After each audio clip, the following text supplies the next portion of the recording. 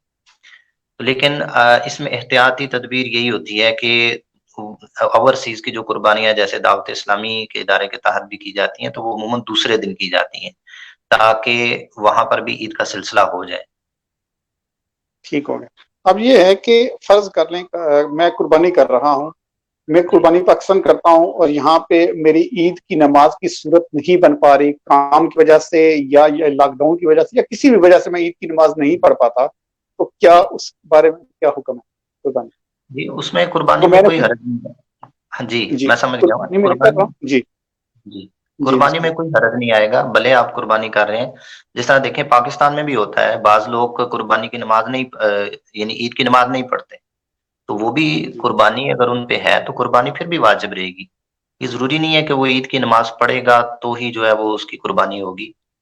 ہاں، اس عید کی نماز چھوڑنے کے سبب اس کو گناہ ملے گا، وہ بھی واجب تھی تو اس نے چھوڑ دی، لیکن قربانی کا ایک الگ سے واجب ہے، وہ اس کو ادا کرنا ہوگا۔ اسی طرح اگر آپ دوسرے ملک میں بھی ہیں تو اس صورت میں بھی اگر آپ نے نماز وہاں پہ کسی وجہ سے نہیں ہو سکی، جماعت نہیں ہوئی، جیسے لاک ڈاؤن ہے، یہاں اسپین بارسلونا میں بھی ابھی پھر سے 15 دن کا جو ہے نا وہ فیز 2 میں ہو چکا ہے، اب یہاں بھی بہت سارے لوگ نماز نہیں پڑھیں گے، کئی جگہ مساجد نہیں ہوتی، اور جیسے یہ جمعے کی شرائط ہوتی ہیں وہاں عید کی بھی وہی شرائط ہوتی ہیں، اور وہ شرائط نہیں پائی جاتی، وہ شخص عید کی نماز نہیں ادا کرتا، تو قربانی اس پہ پھر بھی رہے گی اور اس کی قربانی دینا جائز ہوگی۔ یعنی قربانی کرنے کے لیے عید کی نماز پڑھنا یہ شرط ہاں، نہیں ہے، وہ الگ سے واجب ہے، وہ الگ واجب ہے، وہ الگ سے ٹھیک ہے۔ واجب ہے۔ اور اگر بالکل کسی مجبوری کے تحت وہ غیر مسلم کنٹری میں ہے یا کسی مجبوری کے تحت وہ نماز نہیں پڑھ رہا، تو پھر بھی وہ قربانی دے گا، دے سکتا جی، ہے، دینی چاہیے، کیونکہ وہ الگ واجب ہے، اس کو دینی ہاں پڑے گی۔ اور بالکل ہے، اگر وہ نماز کسی شرعی مجبوری کے تحت چھوڑ رہا ہے تو وہ تو الگ بات ہے، اور اگر جان بوجھ کے نماز چھوڑتا ہے تو اس کے لیے وہ گناہ گار ہے، گناہ عید گار کی ہوگا، نماز، بالکل ایسے۔ ٹھیک ہو جی۔ اور اب یہ مفتی صاحب ایک سوال یہ ہے کہ ہم لوگ یہاں پہ جب قربانی کرتے ہیں، کیونکہ یہاں پہ ابھی جو میں نے کچھ پچھلے سے سنا تھا، ہم لوگ یہ کنفرم کرنے کے چکر میں بھی کنفرم تو نہیں ہوا، انشاءاللہ میں اگلے ویک تک کنفرم کر لوں گا کہ جی، گورنمنٹ کی طرف سے یہ ہے کہ آپ فریش گوشت آگے نہیں دے سکتے، ٹھیک ہے جی۔ جو صحیح، بڑے فیکٹریز ہیں وہ گوشت کریں گی 24 گھنٹے کے بعد، فریز کرنے کے بعد ہی وہ آگے سپلائی کر سکتی ہیں۔ اور اب یہ ہے کہ اگر کوئی عید والے دن قربانی کرنا جی چاہتا ہے تو وہ عید والے دن ہی اس کو گوشت مل جاتا ہے، تو اگر تو وہ اس نے گورنمنٹ کو جو حکم ہے اس کو مد نظر رکھا تو وہ ظاہر ہے اس نے قربانی پہلے کی، 24 گھنٹے پہلے تو وہ دے نہیں سکتا، تو وہ تو ایک الگ بات، وہ جانے اور اس کا رب جانے نا۔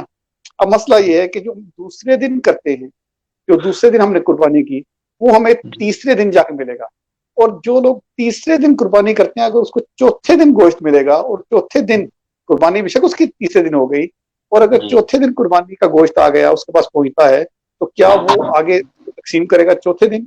اس پہ کوئی خرچ ہے تو نہیں، یا اس کا کیا مسئلہ ہے، کیا ہاں حکم ہے اس کے نہیں، بارے اس میں بھی کوئی حرج نہیں ہے، کیونکہ قربانی کا مستحب تو یہ ہوتا ہے کہ آدمی قربانی کے جانور کا جو گوشت بن جائے اور اسی سے ہی وہ اپنا افطار کرے، یعنی قربانی کی صبح کو وہ کچھ بھی نہ کھائے پیے، نماز ادا کرنے کے بعد وہ آئے اور اپنے جانور کو، جو اس کا جانور ذبح ہونا ہے، اور پھر اسی میں سے پکا کے تو کھائے، یہ ایک مستحب امر ہے۔ لیکن اگر کوئی شخص قربانی کا جانور ذبح ہو جاتا ہے اور وہ ان 3 دنوں کے اندر اسے نہیں کھاتا، چاہے دوسرے دن قربانی کرے، تیسرے دن قربانی کرے، اور وہ جا کے چوتھے یا 5ویں دن، بھلے اس مہینے بعد بھی اگر وہ گوشت کھاتا ہے تو اس میں قربانی میں کوئی حرج نہیں ہے، اور درست ہے اس کی قربانی۔ ہاں یہ ہے کہ جانور کا 3 دن کے اندر اندر ہی ذبح ہونا ضروری ہے، وہ اسی کے اندر ہی اس کو ذبح کرے، تب وہ اس کی قربانی ہوگی۔ اگر اس کے بعد وہ ذبح کیا گیا تو اب یہ اس کے لیے گوشت کھانا جائز نہیں ہوگا، کیونکہ قربانی کے ایام گزر جانے سے اب اس پر صدقہ کرنا واجب ہو جاتا ہے، تو اب جو گوشت ہوگا وہ اس کے لیے خود کھانا درست نہیں ہے، بلکہ فقراء کے اندر تقسیم کرنا ضروری ہوگا۔ ٹھیک ہے۔ آپ کی اس بات سے مجھے یہ ملا کہ اگر بندہ 3 دن کے اندر اندر قربانی نہیں کر پاتا تو اس کے جی اوپر صدقہ واجب ہے، واجب اور اگر وہ صدقہ دیتا ہے تو وہ اپنی جو صدقے کا گوشت ہے وہ خود کھانے کا پابند نہیں ہے، وہ نہیں کھائے گا، البتہ جی غربا میں تقسیم کرے گا۔ اور قربانی کا گوشت قربانی کرتا ہے تو اس کے لیے اس سے اپنا جو روزہ رکھا قربانی کرنے تک تو وہ اس سے افطار کرے، یہ مستحب ہے، یہ مستحب عمل بہتر ہے۔ بہتر ہے۔ صحیح ہے جی۔ اور یہ ایک اور سوال آیا جی کہ لوہے کی چین والے اور لوہے کی دائل والی گھڑی پہن کر نماز پڑھ سکتے ہیں یا نہیں، نیز جو نماز پڑھ لے ان کے بارے میں کیا حکم ہے؟ دیکھیں گھڑی کا جہاں تک تعلق ہے تو اگر کسی نے گھڑی پہن کے نماز پڑھی ہے چین والی تو اس کی نماز تو درست ہے، کیونکہ اعلیٰ حضرت رحمۃ اللہ تعالی علیہ کا فتویٰ جو ان کے دور میں تھا کہ چین والی گھڑی اور چین والا پہن کے نماز پڑھنا مکروہ ہے اور ایسی نماز کو لٹایا جائے گا، لیکن عموم بلوا کی وجہ سے کہ اب اس پہ لوگوں کا اتنا تعامل ہے، لوگوں کا اتنا عمل ہے کہ اب لوگ جو ہے وہ چین کی گھڑی عام پہنتے ہیں، تو اس میں جو کہ شاد و نادر ایسا ہوتا تھا کہ اس میں ایسی گھڑی پہنی جائے اور لوگ ویسے شوقیہ پہنتے تھے، تو اب تو چونکہ ٹائم دیکھنے کے لیے گھڑیاں ایسی آ رہی ہیں اور لوگ پہنتے ہیں، تو اس وجہ سے علماء کا اب یہی فتویٰ ہے کہ اگر کوئی چین والی گھڑی پہن کے نماز پڑھتا ہے تو اس کی نماز درست ہے، جائز ہے، لیکن اگر اس کے علاوہ صرف چین پہنتا ہے، مثلا اس میں گھڑی نہیں ہے، گلے میں پہنے یا بازو میں پہنے، تو ایسے شخص کا وہ اب دیکھا جائے گا کہ وہ چین سونے کی ہے پھر تو حرام ہے، اور اگر صرف پیتل وغیرہ یا نارمل جو دھات وغیرہ استعمال ہوتی ہیں تو ایسا بھی پہننا اس کے لیے شرعاً درست نہیں ہے، اور ایسی صورت میں پڑھی ہوئی نماز بھی مکروہ ہوگی، اس سے بچنا چاہیے۔ ٹھیک ہے، اب سوال یہ تھا کہ جو لوہے کی چین یا گھڑی جو ہے چین والی پہن کے جو ہے اس سے نماز پڑھی جا سکتی ہے یا نہیں، اور اگر کسی نے پڑھ لی تو اس کے بارے میں کیا حکم ہے؟ تو اگر کسی نے پڑھ لی ہے غلطی میں ہاں یا نہ جانے میں تو اس کے بارے میں کیا حکم ہے؟ دیکھیں گھڑی اگر لوہے والی یا چین والی گھڑی پہن کے نماز پڑھ لی ہے تو کوئی مسئلہ نہیں، اب تو وہ نماز نہیں لٹائے گا، اس کا نماز پڑھنا جائز ہے، بالکل وہ لٹائے گا نہیں، اس کی نماز ہوگی۔ نہیں تو اگر کسی نے لوہے کی چین یا چاندی کی جو ہے نا یا سونے کی چین پہن کے، وہ بے شک آپ نے بتا دیا حرام ہے، اگر وہ پڑھ لی ہے تو اس کے بارے میں پھر کیا حکم ہے؟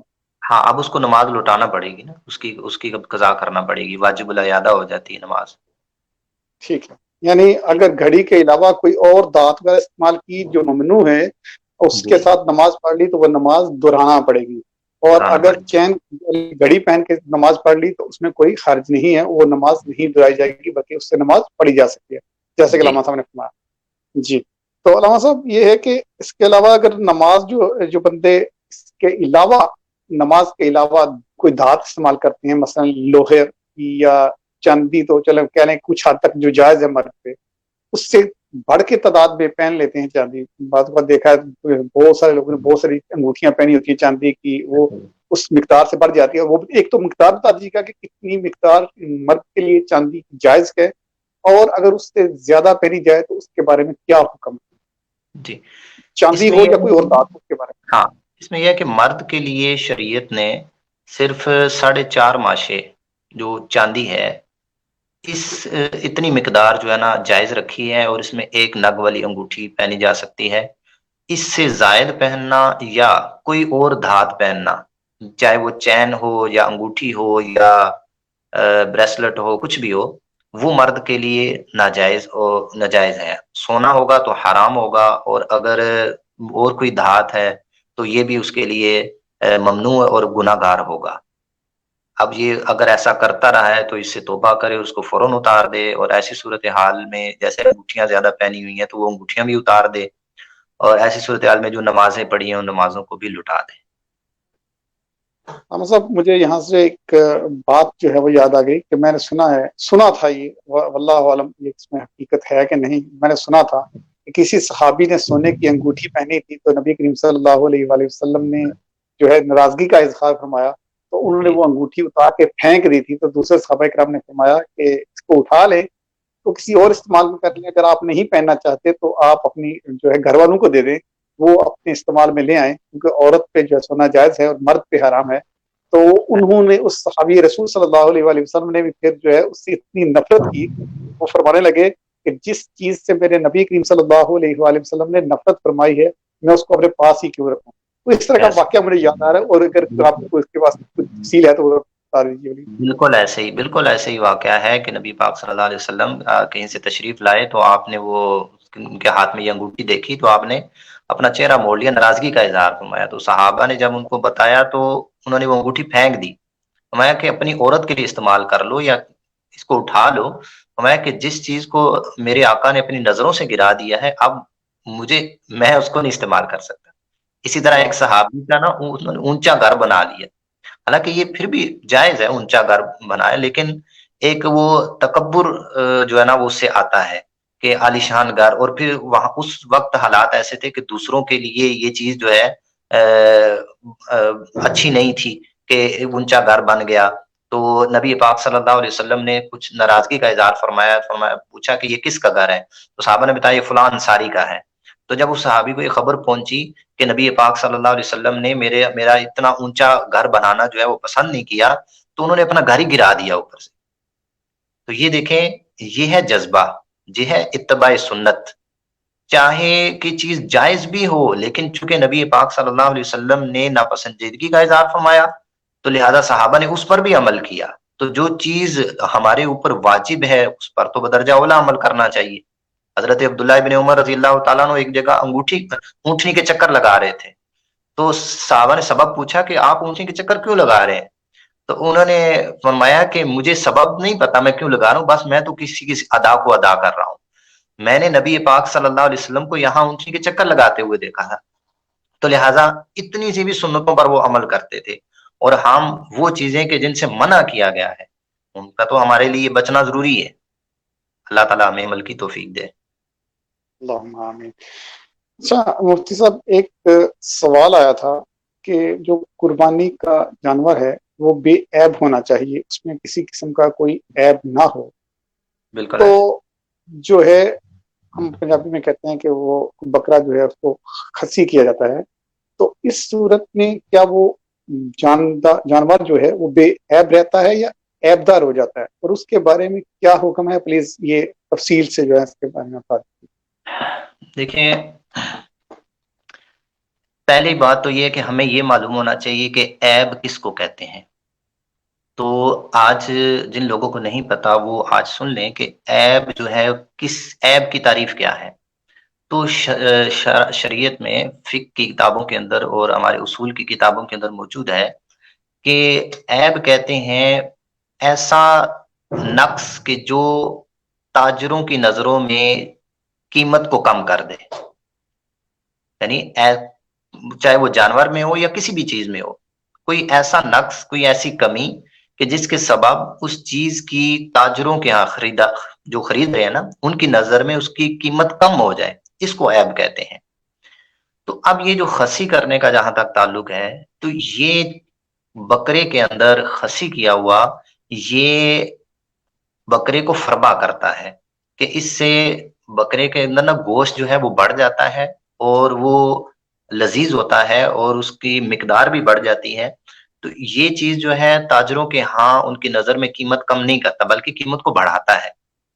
اور حدیث مبارکہ میں بھی موجود ہے کہ نبی پاک صلی اللہ علیہ وسلم نے خسی کیے ہوئے بکرا منگوایا اور آپ نے ذبح فرما کر اس کو ذبح کیا. تو یہ جائز ہے, سنت ہے, بلکہ بہتر ہے اگر ایسا مل جائے کہ جو خسی کیا ہو اور اس کا گوشت اچھا ہو, کیونکہ اللہ کی راہ میں وہ چیز ذبح کرنی چاہیے, وہ چیز قربان کرنی چاہیے, پیش کرنی چاہیے کہ جو زیادہ اچھی ہو, جو زیادہ خوبصورت ہو, جو زیادہ طاقتور ہو, جس کو لوگ اچھا سمجھتے ہوں. تو یہ خسی کیا ہوا ہونا یہ عیب نہیں شمار کیا جاتا, تو لہذا ایسی قربانی کرنا درست ہے. ماشاءاللہ. ہمارا یہ سوال جو تھا وہ یہ تھا کہ جو خسی کیا ہوا جانور ہے اس کی قربانی کی جا سکتی ہے یا نہیں, کیونکہ قربانی کا جانور جو ہے وہ بے عیب ہونا چاہیے. تو علامہ صاحب نے ارشاد فرمایا کہ عیب کی تعریف یہ ہے کہ جو کسی جانور میں ہو اور خریدار کی نظر میں اس کی قیمت کم ہو جائے اس کو عیب کہا جاتا ہے. بلکہ یہ جو ہے خسی کرنا اس سے اس جانور کی قیمت بڑھ جاتی ہے, اور یہ مزید اچھا ہے کہ اس میں زیادہ کہہ لیں کہ خلوص کے ساتھ جو ہے کہتے ہیں کہ اچھے سے اچھا جانور ہونا چاہیے قربانی کے لیے، جو دل کو اچھا لگے اور خوبصورت بھی ہو، تو اس کی قربانی کرنی چاہیے. تو اس سے جو ہے جانور مزید خوبصورت ہو جاتا ہے، اس کا گوشت لذیذ ہو جاتا ہے. تو یہ کوئی عیب نہیں ہے، بلکہ آپ نے ارشاد فرمایا ہے کہ یہ تو سنت بھی ہے کہ میرے آقا صلی اللہ علیہ وآلہ وسلم نے بھی ایسا ہی جانور منگوا کر اس کی قربانی کی ہے.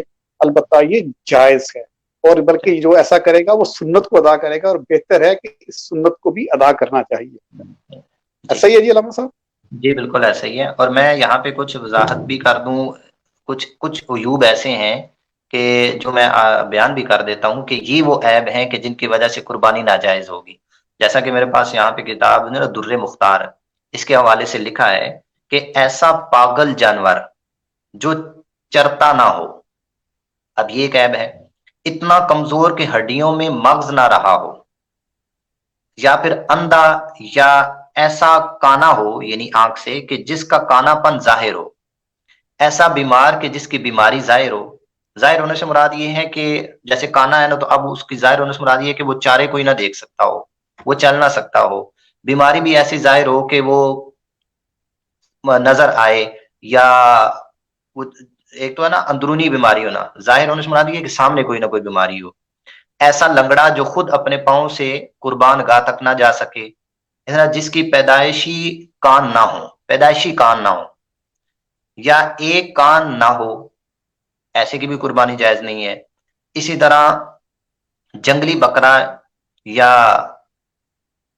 خنسا جانور. اب یہ خنسا جانور ہوگا جس میں نر اور مادہ دونوں کی علامتیں ہوں. ایک ہے وہ خسی کیا ہوا تھا، یہ وہ جانور ہے جس میں نر اور مادہ دونوں کی علامتیں پائی جاتی ہیں. یا اس کی بھی قربانی جائز جملانا نہیں ہے، سوری، اس کی بھی قربانی جائز نہیں ہے. جائز نہیں ہے بالکل. جی اچھا، ٹھیک ہے. اسی طرح جلالہ جو صرف غلیظ کھاتا ہو، یعنی اگر اس کی عادت بن چکی ہے، وہ اپنا پیشاب پیتا رہتا ہے یا وہ اور غلاظت کھاتا رہتا ہے، تو ایسے کی بھی قربانی جائز نہیں ہے. جائز یا نہیں. جس کا ٹھیک ہے. ایک پاؤں کاٹ لیا گیا، اسی طرح اس کا کان، دم یا چکی ایک تہائی سے زیادہ کٹی ہو. اب یہ بھی یاد رکھیں، بس اوقات نا کان کٹا ہوا ہوتا ہے تو وہ تھوڑا سا کٹا ہوتا ہے، بعض لوگ کہتے ہیں یہ عیب ہے. نہیں، ایک جو ہے نا وہ تہائی سے زیادہ کٹا ہوا ہو. ایک تہائی سے اگر زیادہ کٹا ہوا ہو، مثلا آپ کان کے 3 حصے کریں نا، تو یعنی اس کی مقدار مثلا ایک ہاتھ جتنی ہے. اب اس کے آپ 3 حصے کر لیں، تو اب اگر وہ ایک حصے سے زیادہ تھوڑا کٹا ہوا ہے، تو اب اس کی جو ہے وہ قربانی جائز نہیں ہوگی. اگر اس سے کم ہے تو پھر جائز ہو جائے گی. اسی طرح اگر تھن کٹے ہوئے ہوں یا خشک ہوں، تو ان سب کی قربانی جائز نہیں ہے. بکری میں ایک تھن کا خشک ہونا اور گائے بھینس میں 2 کا خشک ہونا ناجائز ہونے کے لیے کافی ہے. ٹھیک ہے.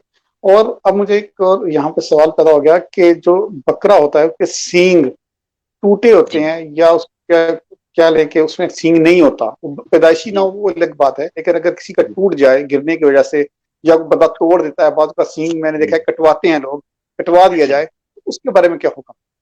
اس میں یہ ہے کہ اگر تو اس کے پیدائشی سینگ نہیں ہے پھر تو حرج نہیں ہے. اگر اس کے سینگ تھے اور کسی وجہ سے ٹوٹ گئے یا خود توڑ دیے گئے، تو اگر وہ جڑ سے نہیں کٹے ہوئے تو قربانی جائز ہے. اگر ان کو جڑ سے نکالا گیا، اس کے سینگ تھے اور ان کو جڑ سے نکالا گیا، تو اب اس کی قربانی جائز نہیں ہوگی. اب اس کی قربانی جاتی ہے. جی اچھا. اور ابھی پچھلے دن ایک بہت، یہ میں نے فیس بک پہ دیکھا کہ بہت ظلم تھا کہ کسی جو بھینس ہے کسی کے، اس نے وہ تھن کاٹ دی کسی نے، ظالم نے، پتہ نہیں واللہ عالم دشمنی کی وجہ سے یا کیسے، پورے تھن ہی کاٹ دیے، تو بھینس تو فوت ہو گئی. لیکن اچھا. اگر وہ بچ جائے، اس طرح کی بھینس تھی، وہ اگر چاروں تھن اس کے کاٹ دیے گئے، پھر بھی وہ بچ جاتی ہے، مرتی نہیں ہے، تو کیا اس میں اس صورت میں اس کی قربانی کی جا سکے گی؟ کیونکہ وہ اور تو کسی چیز میں اب استعمال نہیں ہوگی، ظاہر گوشت میں ہوگی. تو ظاہر مارکیٹ میں چلے جائے وہ الگ بات ہے کہ ٹھیک ہے وہ زندہ تھی تو کو ذبح کر کے گوشت تقسیم کر دیا گیا یا کاٹ بیچ دیا گیا. اگر وہ قربانی کرنا چاہے وہ شخص، تو کیا وہ قربانی کر سکے گا؟ نہیں، اگر تو دیکھیں بھینس کے 2 تھن اگر کٹ گئے نا، اگر تو ایک کٹا پھر تو ٹھیک ہے. اگر 2 کٹ گئے یا سارے کٹ جی گئے تو اب وہ قربانی جائز نہیں ہے، چاہے اگر کسی نے دشمنی کی وجہ سے کاٹی ہے جیسے بھی. قربانی نہیں ہو سکے گی. نہیں. اچھا. اب یہ سوال یہ ہے کہ جو ہم لوگ